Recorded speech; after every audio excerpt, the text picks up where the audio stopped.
Trading the foreign exchange market carries high risk and may not be suitable for all investors. Trading on margin, utilizing leverage can carry an even higher level of risk that can lead to a complete loss of investment funds. So before deciding to trade the foreign exchange market or using any of our software alert products, you should carefully and diligently consider your personal investment objectives, level of experience, and risk tolerance. There is a possibility that you could potentially sustain significant loss. You should not invest any capital or trade that you cannot afford to lose. It is your responsibility to be aware of and understand all risks associated with foreign exchange trading and to seek professional advice from an independent certified financial advisor if you have any doubts. Auvoria Prime does not exercise trading authority over your trades. You and you alone exercise discretionary trading authority over every trade. If you are tuning into this call for the first time, my goal for this call is to help you understand exactly what intraday modes are, why we use intraday modes. And yes, I know you can't see my screen. I will be resharing it here in a minute. Why we use these modes, what they are, what the goal is of intraday modes, and how you can best use them in a safe manner. So go. All right. So we are going to go ahead and share a screen. So the first thing is intraday modes, all right, are going to use a different sequence of currency pairs than our traditional precision strategies. And the reason we've chosen these pairs, we're going to get into some data and talk a little bit about it, so you can understand why these pairs, let me make my screen a little bigger here. All right, so you can understand why these pairs, what the point is. And the first thing is we want to understand the average daily range of many currency pairs. Now, there's a lot of things you also have to take into account when looking at this data, but we're going to get into it first. And we're going to start here by sorting by 2020. And you can see what the average lowest daily ranges were. Now, you'll see that there are pairs on here that we haven't chosen that have a very low average daily range, such as Euro CHF. Well, you may ask why we haven't chosen that. Well, if you look at history, there have been times where this currency pair has had major unexpected movements. And we try to also avoid those as well. We look for the pairs that they tend to range, as we would say. And when I say range, if I could do something with my cursor right now and you follow my cursor, I mean, we play like this. Right? We're up, down, up, down, up, down. Whereas some pairs that they might range like this, such as Euro CHF, it does range, but then every once in a while it goes like woo, or it goes like woo, and you don't want to be there, especially in intraday modes. Now, if you were using GearBox's precision modes, absolutely, you'd want to be using strategies like that with Sniper, where every once in a while it's going to catch a nice move here on Euro CHF. But if you were using intraday modes and something just rapidly trends against you that normally ranged, that's never a good time. So we looked at these charts of many of these pairs, as well as we looked at some backtesting data on the original base algorithm of GearBox before we added the gear selector and all the other features. You know, the base algorithm doesn't have all these extra precautions. We had back tested a lot of these things to find the data, the entries, the strategies that would work within the GearBox, as well as what would work for intraday modes. And what we discovered is that these pairs right here are some of the best pairs to use in the intraday modes, whether it's instant entry or it's skip a level. Now, depending on whether you choose instant entry or you choose skip a level, you're going to choose between 3 to 6 pairs to have open. Now, when we take a look at this, okay, you're going to see many pairs that we didn't choose. We did choose CAD CHF. All right, now you can see it even had some more unexpected moves back in 2015, but we understand why this happened in 2015. The data that threw off of these in 2015 was a major move that happened 5 years ago on all CHF pairs. And this is something historical that I actually want to educate every single one of you on this call about. And this is why it's very important to have a risk management plan if using intraday modes or even precision modes. It's very important in any trading strategy that you have a risk management plan, because in 2015 and even 2019 COVID, I guess 2020 was actually COVID. Yeah, it was this year. Wow. 2020. Yeah. 2020 COVID in March. These major events have happened that sent many of these pairs spiraling thousands of pips unexpectedly. And you don't ever want to be caught in any strategy that's going to continue to just cost average forever and not take losses. you're going to want to take losses. Losses can be your friend in unexpected events, whether it be an equity protector, a lower stop loss, a balance protection that stops taking new trades, and then your stop losses still take you out, right? You want to have a risk management plan because no strategy is going to be able to withstand every single move. And I'm here to tell you that as a developer, my strategy is great most of the time. But there are times where unexpected black swan events, which we can survive if using proper risk management, can happen. And the goal in understanding this is this event that you see why you're like, wow, this thing moved almost more than double on average in 2015. Why was that? Same with this CHF pair or any of the CHF pairs. You'll kind of notice that. And the reason for that is there was an event that not only lost a retail trader money, there were brokers, there were even liquidity providers there who provide the liquidity to a broker that went bankrupt and bust during 2015 because of these events. And you might say, well, how does that happen? And why is my money safe with my broker? Well, why those brokers went bust, they were B-book brokers. So B-book means that they were betting against the retail trader, and these trades went against them, and they ran out of liquidity to support trades that they were betting against the clients on. And essentially, this is why we use A-book brokers. We don't make recommendations here, but you always want to make sure you're using an A-book broker as well. It's for the best of your interests.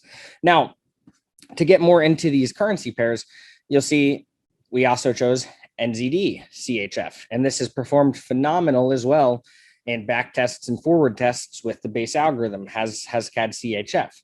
Now we go into more pairs here. You see Euro USD and Euro JPY. We love Euro USD and Euro JPY because they've done us well. Now you'll see that USD JPY we ran far from, right? Some people, see that right here. We didn't touch it. And you might ask why we didn't touch USD JPY and why we are only touching Euro JPY. And I'm going to give you an honest opinion from personal experience. In my three and a half years using different expert advisor trading softwares, especially ones that use any form of cost averaging strategy, the JPY pairs have typically and always had a once or twice a year time where they did not respect reversal tendencies like other pairs. And due to this, they trend hard and they trend long. And this is great if you're a trend trader. But in this case, oftentimes we're looking to catch reversals, right? Using a different form of counter trend strategy with ranging pairs or precision entries entering at the end of a trend looking to catch a reversal. But USD JPY and some of these other pairs just have never seemed to respect those tendencies as much. So we've tried to have eliminated them. Now, what we can tell you about Euro JPY is, yes, Euro JPY has those same tendencies, but what we've noticed is Euro JPY consistently collects more profit to make the times when it might take a loss worth it. And then you'll look further in and see some of these other pairs that we have running. Now, if you are deciding you want to use the instant entry strategy, depending on your balance, and I'm going to tell you this is a disclaimer right now, intraday strategies are not designed for small balances. Intraday strategies are not designed for small balances. And once again, intraday strategies are not designed for small balances. Now that we got that out of the way, I said it 3 times. Hopefully it's in your head. Intraday mode was really designed for somebody that has more capital, is a little more hands-on, is looking to get more action, looking to get into more trades, and has a risk management plan. Precision modes are really designed for the average person that does not have the time to look at their software, does not have the time to understand trading whatsoever. They don't want to be very hands-on, and they are okay with not seeing a lot of action as long as they are getting some action. And the best way I could compare it is you're 18 or you're married, right? Which one are you? Or in the same sense of not using age, it's more about the personality type, right? Do you need action, or are you okay getting by in your day-to-day life and going on with your life, right? And that's one example I could give you in the sense, do you need to see trades happening on your account every day, or as long as you get the exact goal you had in mind, typically by the end of every month, is that okay? And that's really the difference here with your intraday and your precision modes if you had to take a choice here. So I would tell you, I personally use precision modes. Why? I've used intraday modes for years. I love them. They're powerful, but there's also those events that happen every, few times a year where you really got to be a little hands-on with it and have a plan. Whereas precision, I've walked away from and just let it do its thing for a year. And the times where I've ever even thought about manually intervening and I didn't, it always won and did what it needed to do. So again, you have to decide what type of strategy and person you are. Now, if you have a tiny balance, please don't use intraday modes. You can take a simple look at the risk calculator and see that that would be against your best interests. So getting further into it, if you only had, though, a small balance, again, I'm telling you right now, it's not for small balances, but if you did want to use intraday mode and you had a small balance, instant entry with 1,000, I'd only use one pair. 2,000, you can use two pairs. 3,000, you can use three pairs. You're using a 0.01 per $3,000 lot size, right? That means if you have $3,000 and you're running three pairs, you're using a 0.01. Now, if you're using skip a level, you can actually open all six pairs and you're going to add to use three max pairs trading at a single time on skip a level. Now, this is still risky on 1K. I'm going to tell you this right now. This is still considered risky. You're running three pairs on 1K and you're only waiting 21 pips into any trade to take an entry.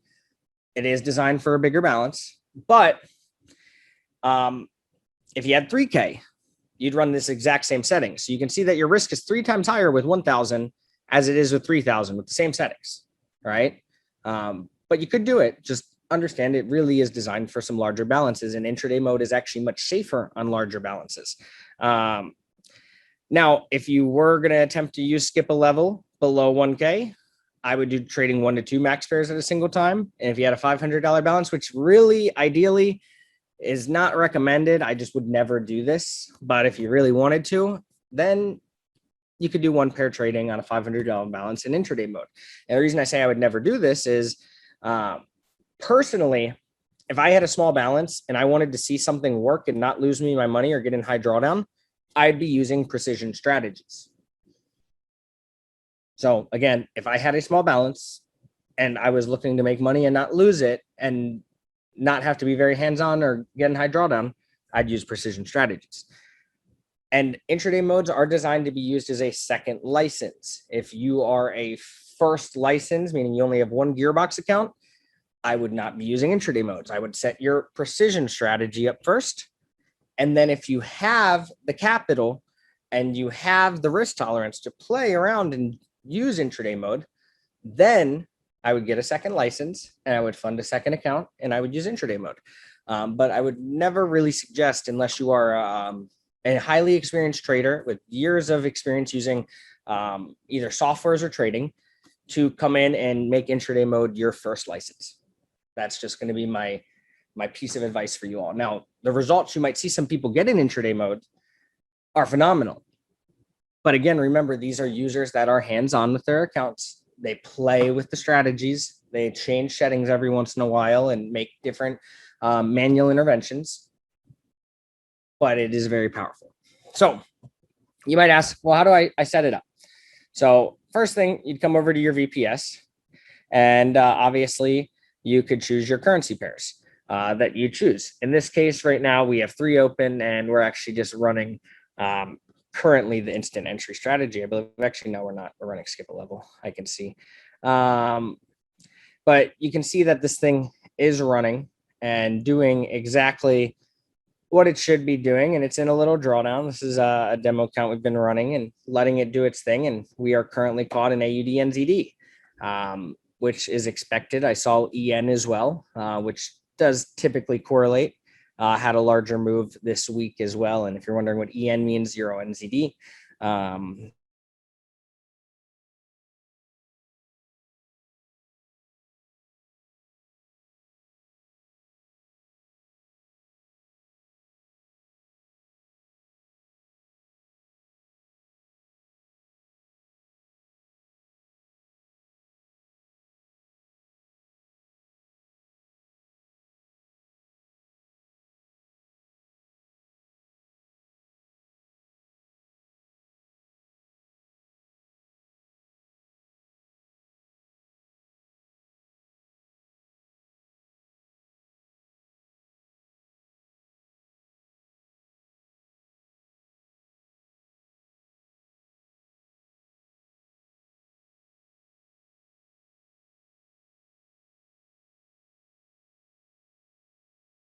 it seems that I lost internet. So for those of you who are still tuned in, thanks for coming back. But I'm not sure exactly what happened there with the internet. So I'm going to share my screen again, and we're going to get right back into it. So to really set everything up, you would just open your pairs here. As you see, we have all the 6 pairs here that you see right to your left. You choose between. And if you're going to use skip a level, which is really what I'd recommend, instant entry is, again, a very hands-on strategy. Skip a level still has a little more precision to it, I would say. Still is leveraging some of GearBox's true power that the base algorithm didn't have. Now, we come in here. We can also open up Euro JPY. We did not have open, and Euro USD.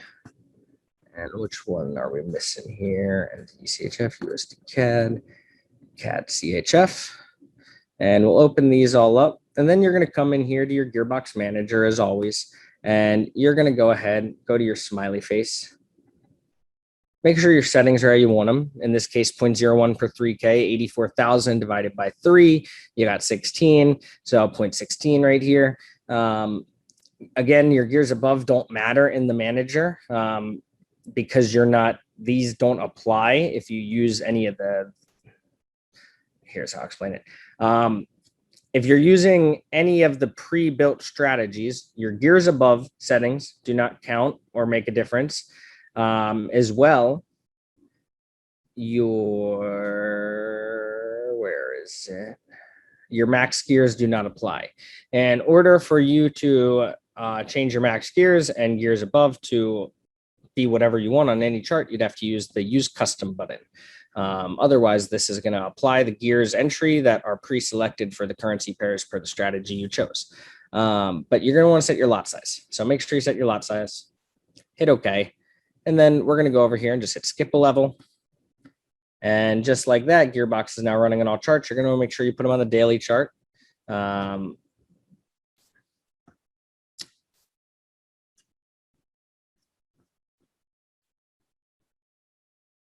sure you're there on the daily.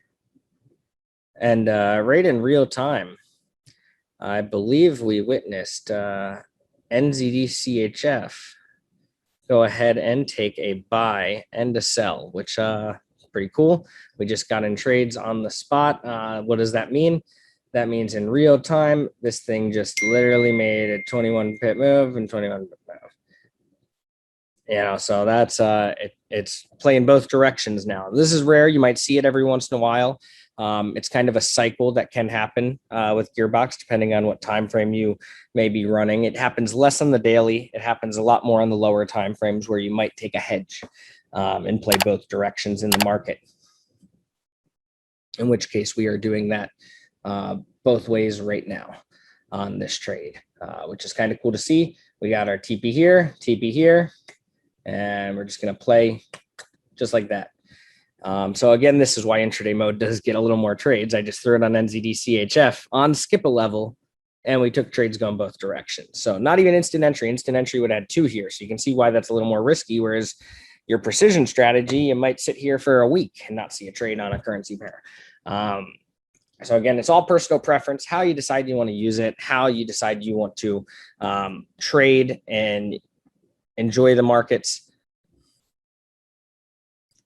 But that would be your intraday modes and strategies, how you can use them, how you can set them up, the rules and the discipline required to use them. I know there are users with some phenomenal results. So again, just decide what your risk tolerance is. If you're going to use intraday, make sure it's a second license.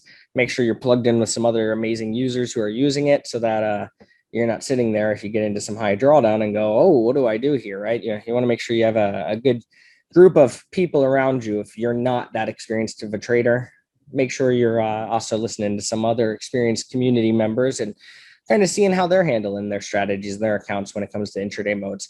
But with that being said, I appreciate every single one of you tuning in on this amazing Thursday, wherever you may be in the world. And I look forward to seeing more and more.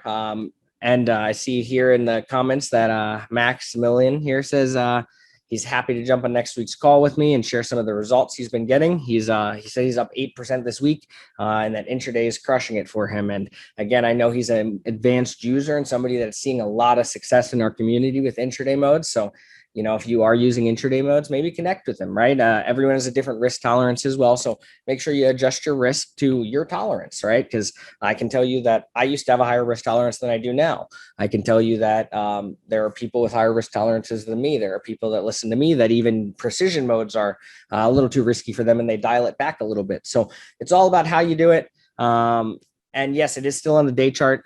You see H1 on the manager because it doesn't matter what time frame used on the manager. But yes, all the pairs you should still use on the daily time frame. I would definitely recommend the daily time frame for intraday modes. If you're going to use lower time frames, I would highly recommend sticking to precision, just because lower time frames are a riskier strategy because they are more likely to hedge and play both directions in the market, which can definitely go against you much quicker in any large trending move. So with that being said, thank you all for tuning in and spending this time with me. I appreciate it every week and look forward to seeing you on the next one.